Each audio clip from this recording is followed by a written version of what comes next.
Hi, and welcome back. I'm Erin, and I've been building in The Sims and other games for years. Today, I'm sharing my favorite Paralives build tips so far.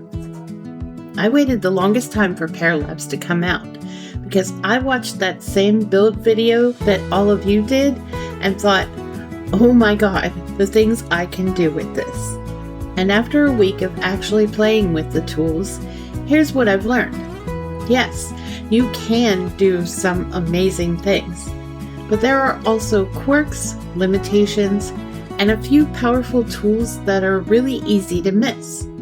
So today, I want to walk you through some of the best tricks I've found so far, builder to builder, to help you get the most out of Paralives right now.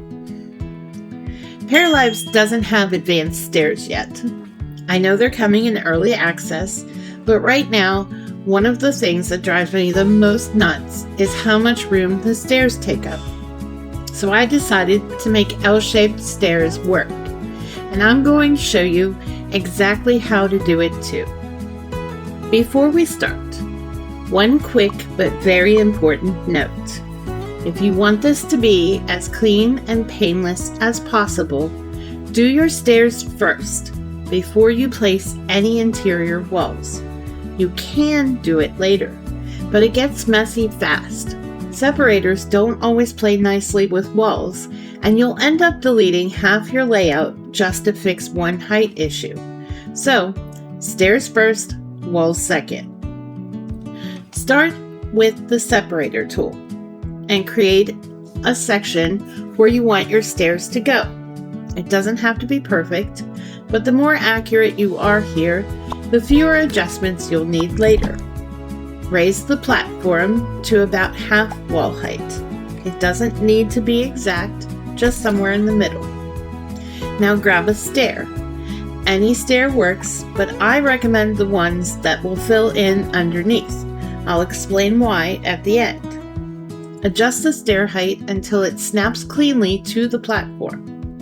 Once that's in place, duplicate the stair to create your turn. Use Alt for fine tuning. You'll be using the Alt key a lot.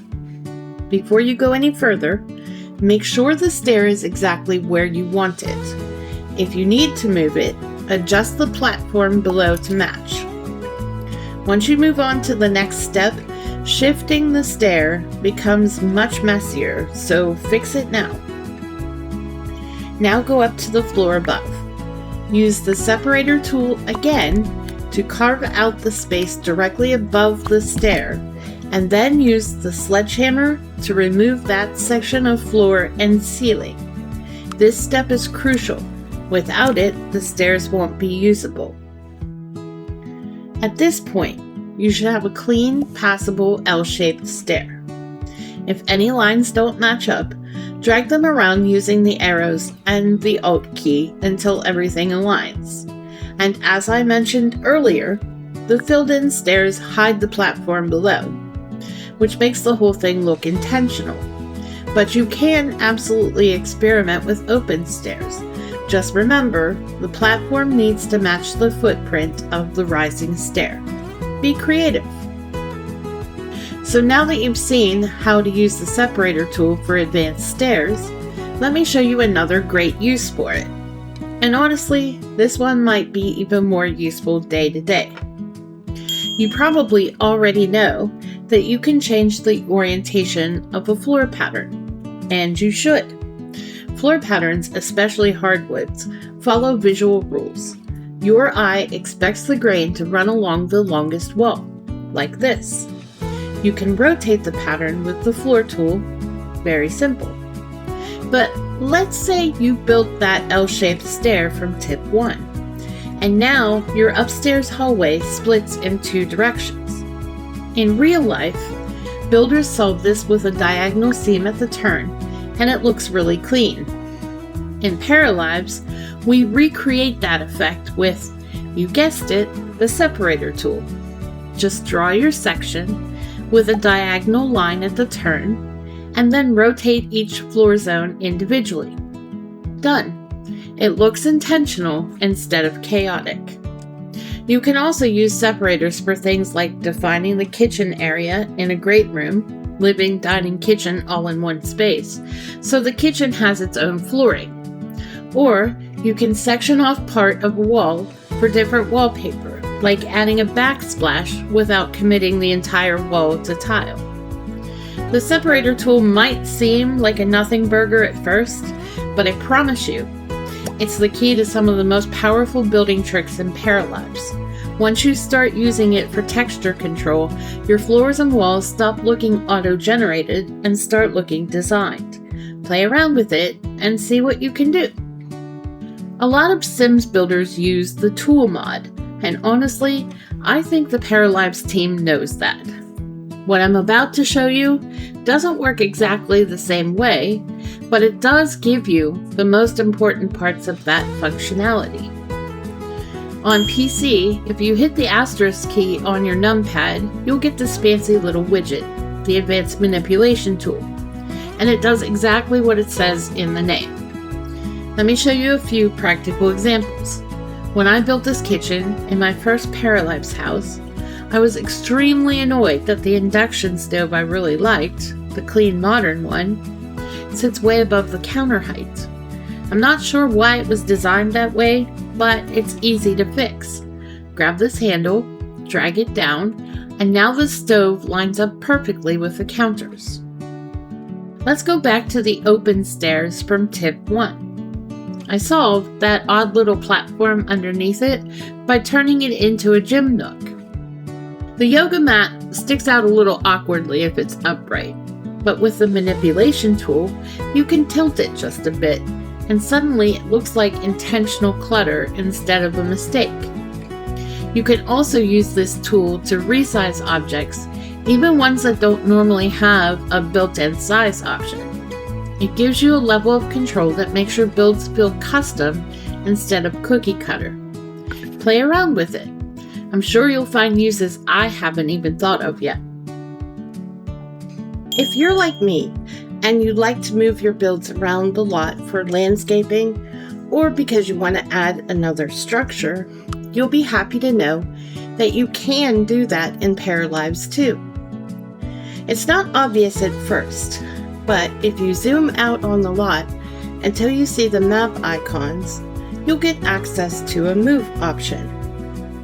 Click here and you can shift your entire build wherever you want. On-grid, off-grid, rotate it, whatever you need. The Alt key works here as well for fine placement.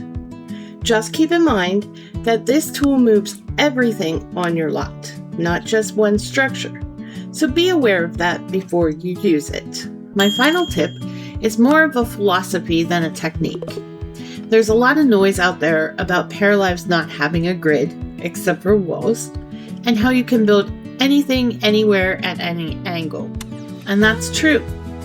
But trust me, as someone who has done a lot of building in a lot of games, just because you can do something doesn't mean you should.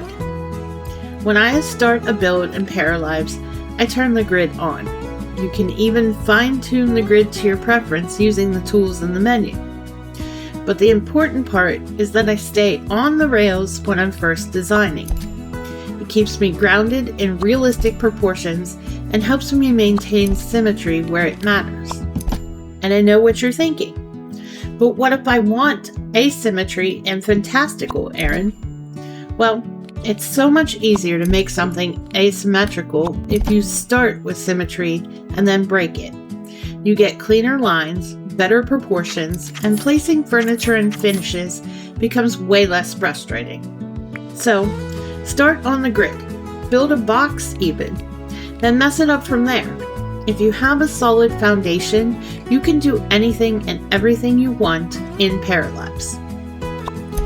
Paralives has proven to be just as flexible, creative, and easy to build in as I expected. And every day, I learn new things about the tools, and I expect they'll only get better as early access goes on. I'll put the house I showed in this video, a simple American suburban with 3 bedrooms and 2.5 baths, on the workshop if you want to play with it. and I can't wait to see all the creative things you come up with using these tips. Link me your builds in the comments. Oh, and one last note. I'm still playing around with more complicated stairs, like ones that branch into two from a single landing, but I haven't managed to make them work properly yet. If anyone does, please let me know how you did it. Thanks so much for being here. If you enjoyed it, please hit like, and don't forget to subscribe so you're sure to catch the next Paralives video.